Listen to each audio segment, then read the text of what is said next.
Welcome to Joe's study method. It's the method by where I write random stuff on a board and talk to you about it. Well, in this case, we're going to be talking about ECOA, the Equal Credit Opportunity Act. I think Lance is the only one that can make that sound interesting. But this is kind of the way I study. I like to write stuff on the board and pretend like I'm teaching it. Well, in this case, I'm going to attempt to teach you something. If you don't like it, I apologize. Be honest, it's probably going to help me more than it's going to help you. But let's get into it. It's going to be completely organic. I'm not going to run back, stop it, restart it. Hey, if I mess up, my bad. All flawed in the flesh, but it's the flaws that make the diamond real. I know that sounds corny. Worked on my wife though. Anyway, speaking of women, the Equal Credit Opportunity Act was actually created because, well, when women would go to a bank and apply for credit, they were not given a fair shake. They actually weren't treated as equal to men. You believe that? Not my house. My wife's from Ukraine. Like, Ukraine's right by Chernobyl.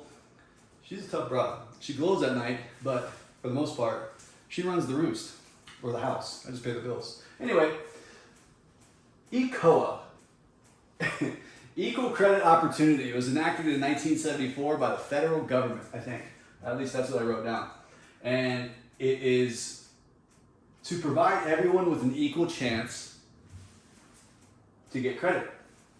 And it's Regulation B for Be Equal. Promotes the availability of credit to all applicants, and regardless of its protected classes. And Jen was really great by creating a cool acronym called SCORE MAP. SCORRMAP. For sex, color, national origin, race, religion, marital status, age, and pay, or the receipt of payments from public assistance. National origin kind of confused me, so I looked that up and Googled it, and Google says it's basically can't discriminate on where you're from or the language you speak geographically. Now, obviously you know what sex is, not a question. It's actually male or female. Well, in this day and age, there's a lot others that go with it, but we're just going to say male and female. Color, and then the race. Race and color, kind of the same thing, I guess, but color is like dark skin, like light skin, and race is obviously your lineage. Religion, self-explanatory. Marital status. Can't really ask somebody, hey, you single? Let me get the digits. It's actually inappropriate. You can't do that. So you have to actually be asked, are you married, unmarried, or separated? Separated includes single, divorced, widowed, etc.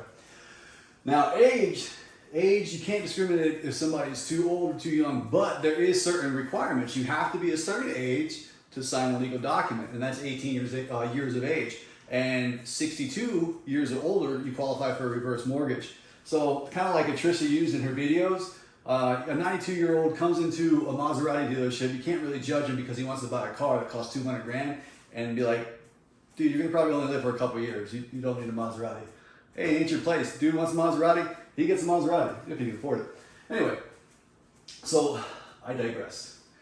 So you can't be judged based on your age. Now the pay, the receipt of pay, is you can't really judge somebody for how many baby daddies pay them. At least that's what Tricia used. Baby daddies, 6 baby daddies paying you. That's some good income, I guess. Might be an investment opportunity for somebody out there. Cannot be denied based on the source, but you can be denied on the amount. So moving along.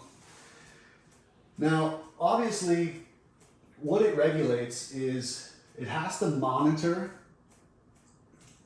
discrimination, and it also regulates the disclosures, if I'm saying that right. So just moving and driving on, you have the lender has to respond to your application, completed application, aliens, you know what that is, once they get that application, within 30 days of a few things. An approved, incomplete, denied, or a counter offer. And counter offer is very simple. You're approved, but we need this, this, and this, like proof of income, proof of residence, proof of citizenship, etc., or whatever. And incomplete is you forgot a digit on your social, and they have to include in that incomplete notice what you have to complete, the time you have to do it, and if you didn't complete it, that it would result in a denial, which would not be good. And then obviously the denied offer is also called an adverse action. So in that adverse action, they got to briefly explain why you were denied, why you were not extended that credit. So you have to provide a reason. And that reason only has to go to one person in the application. So you have multiple applicants, only one person has to be notified.